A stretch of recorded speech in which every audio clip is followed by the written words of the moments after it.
Assalamualaikum warahmatullahi wabarakatuh. Perkenalkan, nama saya Atila Manaraya dari kelas 10B. Di sini saya akan membawakan tugas sejarah yang berjudul Proses Masuknya Agama Islam dan Kebudayaan Islam di Indonesia. Tujuan pembelajaran. Setelah kegiatan pembelajaran ini, diharapkan siswa dapat menyimpulkan berbagai teori tentang proses masuknya agama Islam ke Indonesia dan memaparkan informasi tentang proses masuknya agama Islam ke Indonesia dengan benar. B. Uraian materi. Teori masuknya Islam ke Indonesia. Masuknya Islam ke Indonesia pada abad ke-5 tidak bisa dilepaskan dari sejarah perdagangan dan pelayaran antar benua yang berlangsung pada itu. Tetapi demikian, para ahli masih bersilang pendapat tentang bagaimana proses masuknya budaya dan agama Islam tersebut hingga bisa mengalahkan kebudayaan dan agamanya yang telah ada sebelumnya, yakni Hindu dan Buddha. Berbagai teori pun berkembang dengan disertai bukti-bukti dan fakta pendukung.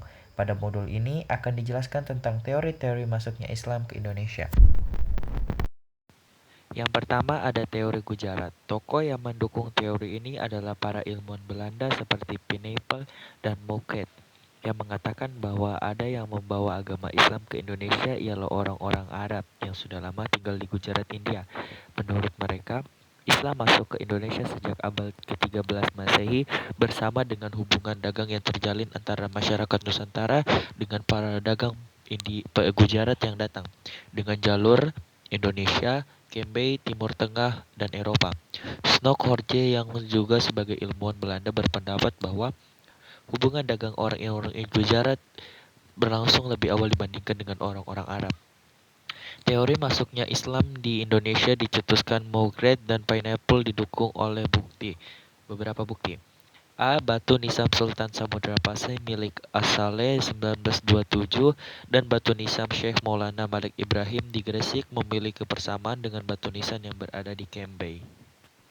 Hal ini juga bersumber dari keterangan Marco Polo dari Venesia, Italia, yang pernah singgah di Perlak atau Pereira pada tahun 1292. Ia menceritakan bahwa di Perlak sudah banyak penduduk yang memeluk agama Islam dan pedagang Islam dari India yang menyebarkan agama Islam. Selain memiliki bukti, teori ini juga mempunyai kelemahan. Kelemahan teori Gujarat ditunjukkan pada dua sangkalan. Pertama, Samudra Pasai menganut mazhab Syafi'i, sementara masyarakat Gujarat lebih banyak pengadung mazhab Hanafi. Kedua, saat Islamisasi Samudra Pasai, Gujarat masih merupakan kerajaan Hindu. Yang kedua ada teori Persia. Umar Amir Hussein dan Hussein Jajaniningrat sebagai pencetus sekaligus pendukung teori Persia menyatakan bahwa Islam yang masuk di Indonesia pada abad ke-7 Masehi adalah Islam yang dibawa kaum Syiah Persia. Teori ini didukung dengan adanya beberapa bukti pembenaran di antaranya. Peringatan 10 Muharram atau Syura atas meninggalnya Husain dan Hasan cucu Nabi Muhammad yang sangat dijunjung oleh orang Syiah atau Islam Iran. Di Sumatera Barat, peringatan tersebut disebut dengan ucara tabut, sedangkan di Pulau Jawa ditandai dengan pembuatan bubur syuro. Kesamaan ajaran Sufi. Penggunaan istilah Persia untuk mengeja huruf Arab. Kesamaan seni kaligrafi pada beberapa batu nisan. Bukti maraknya Islam dan Syiah sudah khas Iran pada awal masuknya Islam di Indonesia. Adanya perkampungan lereng dan di Giri daerah Gresik.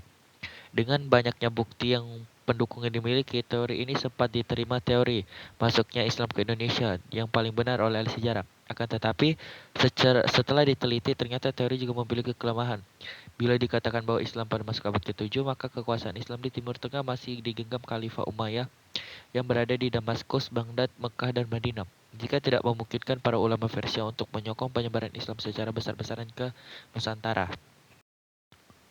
Yang ketiga ada teori Mekah. Teori Arab atau teori Mekah menyatakan bahwa proses masuknya Islam di Indonesia berlangsung pada saat abad ke-7 Masehi.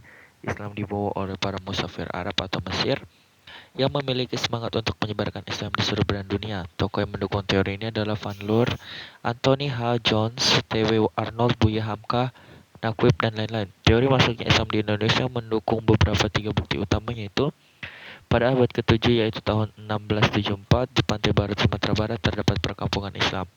Kerajaan Samudra Pasai menganut imam aliran mazhab Syafi'i.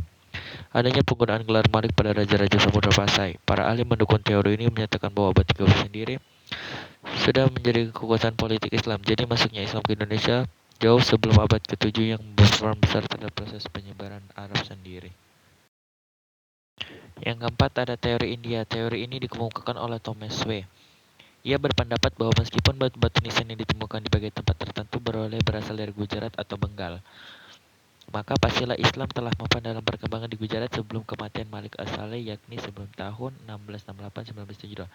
Morrison selanjutnya mencatat, meskipun laskar Muslim menyerang Gujarat beberapa kali, Raja Hindu di sana mampu mempertahankan kekuasaannya hingga 1968 atau 1270. Teori Bangladesh. Teori Bangladesh dikenal juga dengan teori Bengali, dikemukakan oleh S.Q. Fatimi. Teori ini mengemukakan bahwa Islam datang ke Nusantara berasal dari Bengali. Teori ini berdasarkan tokoh-tokoh termuka di Pasai orang-orang keturunan dari Bengali. Menurut berpendapat, teori Bengali berarti Islam masuknya ke Indonesia pada abad ke-11. Yang keenam ada teori Cina. Teori Cina dicetuskan oleh Slamet Mulyana dan Sumanto Al-Kubriti, menyebutkan bahwa Islam masuk ke Indonesia karena dibawa oleh perantau Cina yang datang ke Indonesia. Teori ini didasari oleh beberapa bukti-bukti, yaitu adanya fakta perpindahan orang-orang Muslim dari Cina ke Kanton Asia Tenggara, khususnya ke Palembang, pada abad ke-879 Masehi. Adanya masjid tua berarsitektur Cina di Jawa. Raja pertama Demak yang berasal dari keturunan Cina, Raden Patah. Gelar raja-raja Demak yang ditulis menggunakan istilah Cina. Catatan Cina yang menyatakan bahwa pelabuhan-pelabuhan di Nusantara pertama kali diduduki oleh para pedagang Cina. Penyebaran Islam di Indonesia. Yang pertama ada perdagangan. Saluran perdagangan merupakan tahap yang paling awal dalam Islamisasi. Diperkirakan dimulai pada abad ke-7 yang melibatkan pedagang-pedagang Arab, Persia, dan India. Menurut Tom Pires, sekitar abad ke-7 sampai ke-16, perdagangan lalu lintas yang melalui Indonesia sangat ramai. Dalam agama Islam pun bisa sebagai penyebaran Islam. Sehingga hal ini menguntungkan karena mereka sambil melakukan berdagang. Pada saluran ini, hampir semua kelompok masyarakat, mulai dari raja, rakyat, bangsawan, dan masyarakat kaya sampai menengah ke bawah. Proses ini dipercepat dengan runtuhnya kerajaan-kerajaan Hindu-Buddha. Yang kedua dengan cara perkawinan. Tahap ini merupakan tahap lanjutan dari tahap perdagangan.